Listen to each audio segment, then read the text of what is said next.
Singeta la fois yelze kabnaore en serre tontenga rakabe da sulka singa sumbunti patrona wa alias nan pusobne tabo labkilo kusba abiyagre senkende na tonga zabne corona virus bar tonda tenga pourwa enan kilinguri la meti leb de basul ninga santi tumda ne internet anti to bonti e-commerce adop sera kiba kit baya senke ne Facebook sampale tum soma tontenga point nan kostenga zarba to lebo kampake internet wilkanga sampale Tuma Pondame and Diaga. Msambi set kenda kibaya workshop program sanda yela admin sininga singeta la fiyele tontenga program senkabnaore anti serre Burkina Faso raka beda sul sombonti patrona alias nan pusobne tabo labke lonkoswa tobiar bamba senkende la fo wenge na ilan toron zabne covid-19 bara tonda tenga pour tumontas sensinbene ya landri sommet ne salifa belem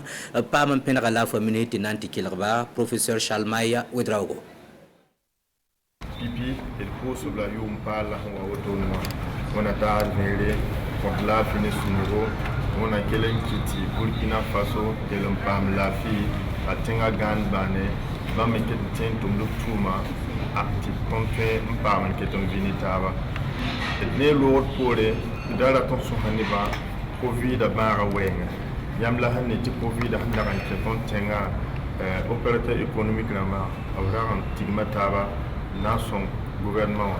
aba son gouvernement akitam pituna lepsin sing la ton hengesa kala kuger tab lore covid ali pama panga hali panga kitam ti atile ti ton lepsin gata nusi en ton zabne ba wenga nam sa ton gren so ti ton son ne ba en wuni ko ti bara kitembe tenga ali panga yi pinda la ton huwange se ne miswa wuzo mara nam hade ya nebson kaman covid ara borba ton lo to yida ko sonwa ton mi kam ti kugona sa lora ya neb yid neb ko na se wa ngan lo to yito bokke non na ko ba bala covid a mi problem ti sebe ni man pour me ton wa mi pas mal de vaccination ya wo so yid man ya ni be yibal ndaraman covid borba yin so ti ton mun gedneba to saman covid borba akiti damte wahwa pam covid mara me ayabum pana sebre ayabum pana ta fonting loktoyi Komninga sanyita zigan wata word rotini mbuida nyudan le password rotin kilimiskere yibantara zulis rasma nora tikoma pang yibambu me wakat kinle koma menga tulordon en kupa zanga renkitame titumanta zekamnaore en kinga oneya sambeziga ananti pam venam sankende zulis nisba sambebene ya sayibu kinko ne rasmani zundi opam penaga oneya sula sambeziga watar sabtob na konvenam Christophe Gisu Arhama yibe station apokawa ton tala pan technique ramba le pahe e kura wane suna bella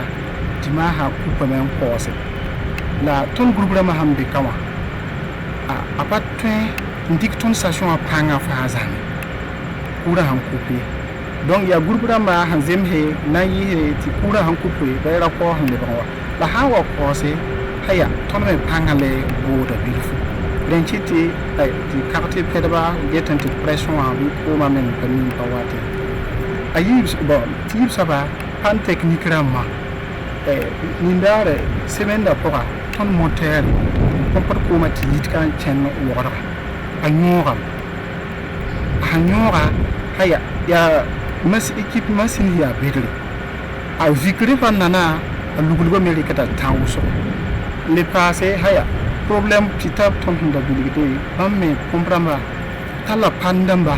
managade zaba managada ton hon tala poma ne ba han tum malaga atala pan ho wa vuru woto voilà tu n'as pas son way donc il y a pan bamba nama son kane tu te ton traitement hanga bour la ton hindilirundo wa yam mi fi akasi nya ton ba hambe tiro so ci tombebe ya ton saaka na ti ina ma saakra ham leer la raham wati fanam pidana ti ton client ba pam ko donc to profit don bon de suguri Lebre basulla santi tumnene internet anti to bonti e-commerce obsera kiba kit bazame ya senkende ne internet winning sambonti Facebook sampale tumna somara smanora tontenga poga adopsera kiba kit ba na wili obsun panongo ne tum kanga lab ko tenga zarba to lebre pa Facebook kamba se sampale adbam tuma pondame tumna ta sin bene ya salifu belemne Umaru Tambura opam penaka lebre ba sambolo kiba kit ba sukone da yemre tinanti kila Fanta Wedraogo. Rahma yiba suka connexion sina yeti Facebook ne bu sura mi yati asaba abo coupa Facebook qui te tonda pusumbo ne na saranti entrepreneur la jeune entrepreneur ça ton tum nan ton no kena ton tum na fa a comme ça mais ça yeti comme ça mais yati ton sanda tempa mo post ta totoa anepsa en coupe Facebook wakat kanga ton posma sigame ton client ba no ya boga me ton kale tin pa man publicité te tane ba faye yayin kiti ton yeti unna na ya kayam ti sector ba en zakir kwese te stenga ramba tinga to damba naton kosba ti obgese wona man toto en son tondo rabni se son tum nene imbo di internet donc zabra ton ko samti hantwi bumba to hambe mti twimane zuti ya Facebook zuti coupe Facebook option to hambe me ton dikda la hayati ankene wakat kangane sécurité wasin ya toto ati handam danto na coupe Facebook tonda lebe ba a 6 da ton lebra wusro ti ton costing ti tordamba la monsieur rock gesse ti yen kanga malare ti fa ton tal tenga zektenga développe de économie wa Etiba set kiba pour luna Williamba ti fada conseil municipal la ratiti mairie wa tor sobne mairie wa porondamba option siaga nimbuida fada ngulum solma nguli bamson tuma pole adia fada kamba sonvui wodoro labzen kamna ro wa serwa kat son lore na wili bam meson ton roman bumla ninga bamson wande mairie wa antalanta runda zulet nisba bamsin yidigi la bam meson siaga zulet nisba la bam meson ketan sarda anamana soba etunanta sin bene Dulkom Benedict Suleiman Sanou au PAM Sera Fada Mairie wa conseiller Yemre Tinanti Kilrab Kwesi Sayidou Kabore. Ton ton zeka soba dati William Tisan maje la fo zege ton tuma ton pang han ton ya jem si lo to yi dam ta yo poe ton jisa yo poe ton meme san jem si karndoto wenge jem si balawan kati ton na wajini na zoro zu kan ninga deti kam zi ti steng karmde ton katon yeti ya hande ba mon ye le ya mi wa yella hanya toto le ton ne jinete ka yu manu wo poe ton we ton man me karndoto pis dati ti do ta tabo jis pista ya karndoto piwe le son tome ye pour ne ton me CG da makarmi beda roto jis na ta za ta jis tabo CG da matabo mpas commune pour nzemsi yamna de ke la ko mazigi ton man bulisi ta bulisi ko ba la bulisa nase ntoni mairie wa commune menga ligidi yel sana be meti katu fandi ton ye be bala ya be yam moyen hante moderne ga ton wata ton dika na kendre pour ni partenaire damba te son tondo ti ton na man ka niveau damba ko man to di shebedbed ninga pam te tako ko so ko sa ni wan katu be sa ni fada bate sa sabili free yam sa yiwoto yam grota fa ke la ko mo gam ti so ko so ya kabe ni ton human wo pour ton ko sabe yel ko malgame le nakasinye ya woni mer hiyela abonda poke ya bum hinayi masambala bam tenati kiwo da hampile ni abna sinyame sebeninga konsore tutumla tonto ye ya kadibu ya kilometre pista en na tuni soya na laksa me ti ko ni ba tundi ti ko wa me pa lode Erpusi la barka isendiki wera zinin kilalat gesat kiwe ne Montreal staka ndunda mam konta yam sek bureau entasko msanwa yikide ta salimata to za reservo na wanzindi tizulsa me pa mabrende wena kilangana zamana bane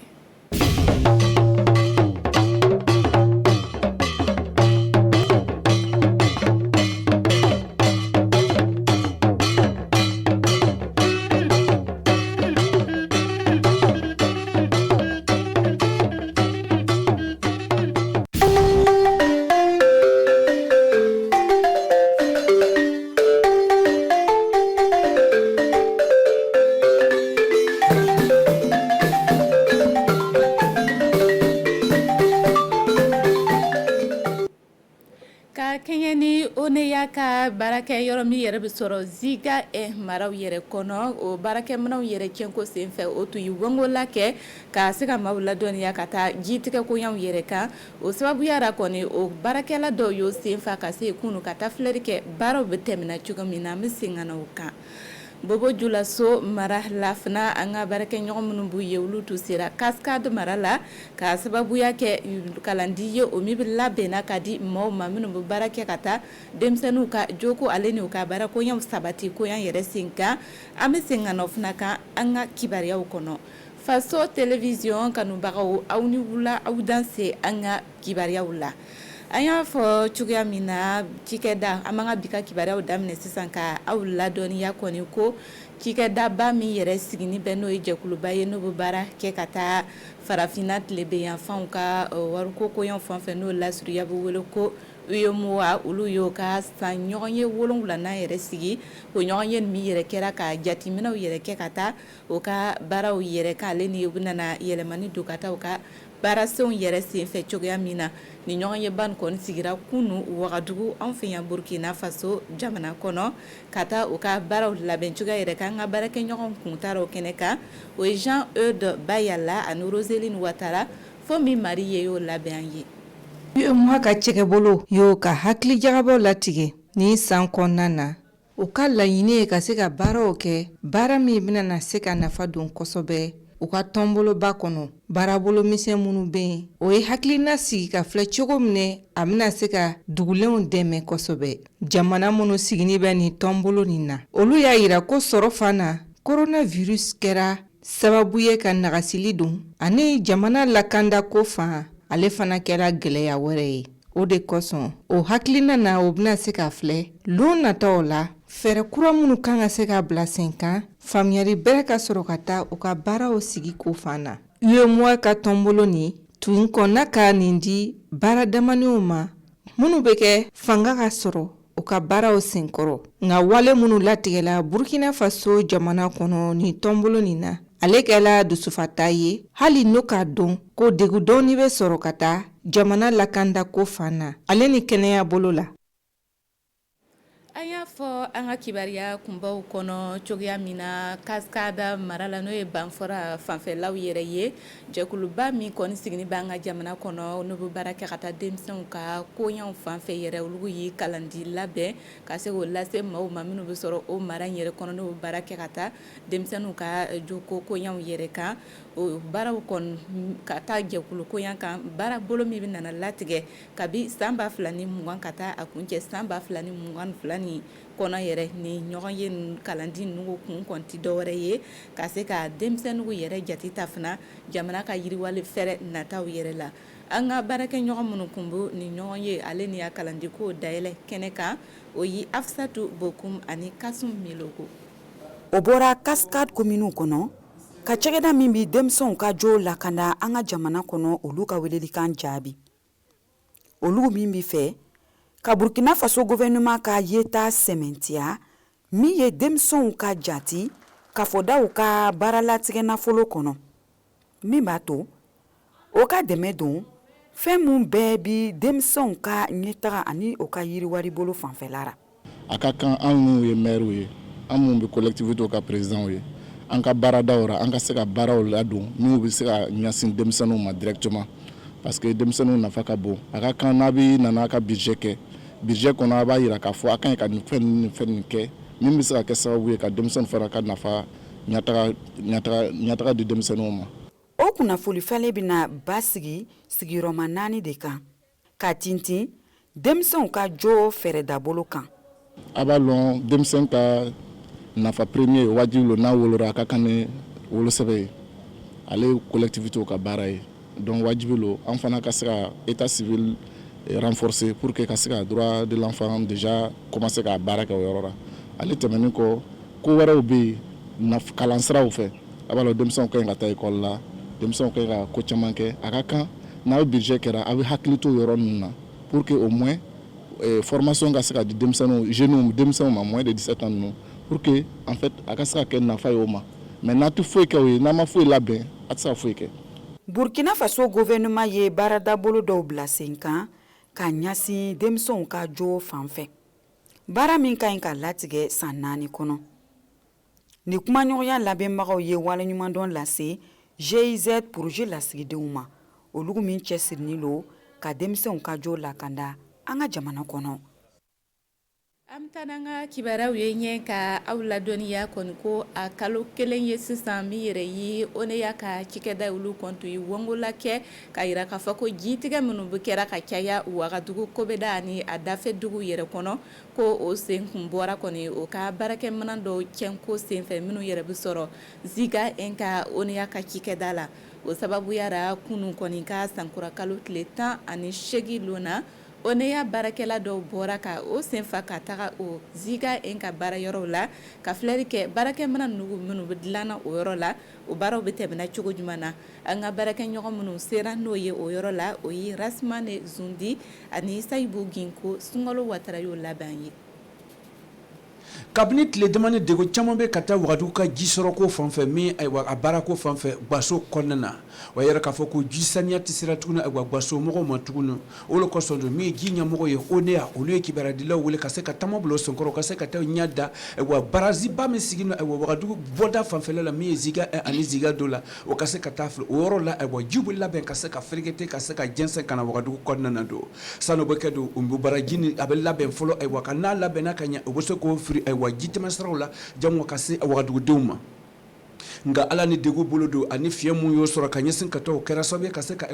degu caman do ka taa ji labɛn ko fanfɛla la ani a ka se ka se maaw ma sogo minɛ ka ɲɛsin ka taa ka mansin misɛn mun bɛ ka se ko o dɛmɛ do n'a sɔrɔla mansin ba min sigi Ziga n'o lɔra o fanga ka dɔgɔ ka tɛmɛ ji fanga min laɲinina ka se ka tilan ka di Wagadugudenw ma ni wagati in na o sen fanfɛla la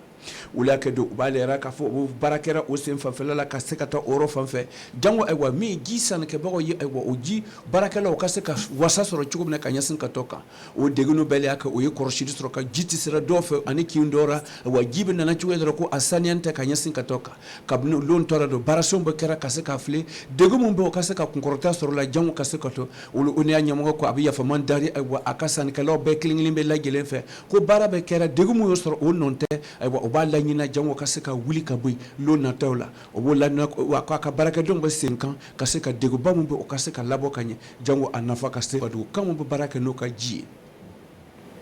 An b'an ka kibaruyaw kuncɛ ni kibaruya ye ka aw ladɔnniya ko jagokɛla misɛnw minnu bɛ sɔrɔ an ka jamana kɔnɔ o ka jɛkulu dɔ kɔni olu ye kunnafoni jɛnsɛnbagaw yɛrɛ fara ɲɔgɔn kan kunun sɔgɔmada fɛ ka se ka o ka gwɛlɛya dɔw yɛrɛ ɲɛfɔ ye kɛrɛnkɛrɛnyara bu gwɛlɛya minnu yɛrɛ kunbɛn ka taga minɛnta ko fan fɛ ka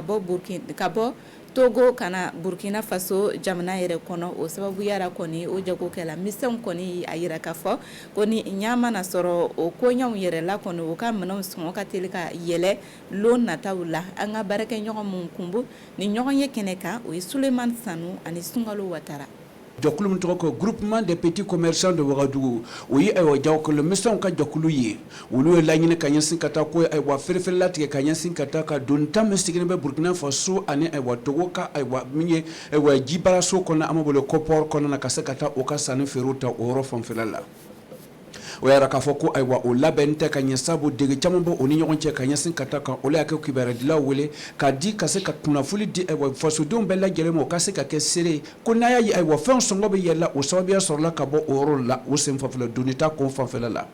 o ye ko bɛɛ kɛ don ka se ka lagbɛrɛ min ye donita ɲɛmɔgɔ mun sigilen filɛ ni Togo ani Burkina Faso o ni ɲɔgɔn cɛ o ka se ka faamuyali sɔrɔ ka taa o ko fanfɛla la o y'a kɛ o y'a yira k'a sɔrɔ ko faamuyali jɔnjɔni ba ye min ye o taara sɔrɔ ka ɲɛsin ka taa wusugu min min ye gouvernement ka baarakɛda min sigilen don ka taa sira kɔrɔsili ko kɔfɛ ONASER o y'a gosi olu kan kama sɔrɔ o jamana kelen-kelen mun sigilen bɛ an ka jamana sigida mun b'an lamunu o sariyabolo labolen tɛ o yɔrɔ fanfɛla la o y'a kɛ welekan bɔ ka di gouvernement ma ka se ka janto sɔngɔ yɛlɛ min bɛ sababuya ka ɲɛtin ta ka sanni feerew kan n'o ma kɛ o la a bɛna se ka bɔnɔba sigi o y'a kɛ o tɛ fɛ ka faamuyali foyi ɲini ka se ka faamuyali sɔrɔ o b'a laɲini ONASER ONASER fɛ o ka se ka filɛ o ye sariya bolo mun wusugu mun bila sen kan o ka se k'o sen wuli ka bɔ yen sabu ayiwa an ka ɲɛmɔgɔ o ka se ka filɛ ka se ka min ye hakili falen ka sigi o ni ONASER o ni ɲɔgɔn cɛ jango o ka se ka faamuyali sɔrɔ ka taa degun mun bɛ yen min nafa n'o ye wuli ka bɔ yen a nafa bɛna se fasodenw kelen-kelen bɛɛ lajɛlen ma ani jagokomisiyɔn bɛ se ka fanga sɔrɔ cogo min na manaw ka bɔ jamana wɛrɛ ka don an ka jamana kɔnɔna na olu bɛna kɛ sababu ye ka se ka an dɛmɛ jango ka se k'an lakisi degebaliya min sigilen bɛ an ka jamana kɔnɔna o ka se ka nɔgɔya. An ka bi wulada ka kibaruyaw bɛ dan yan aw ni ce a ka faamuyali ko ɲuman na.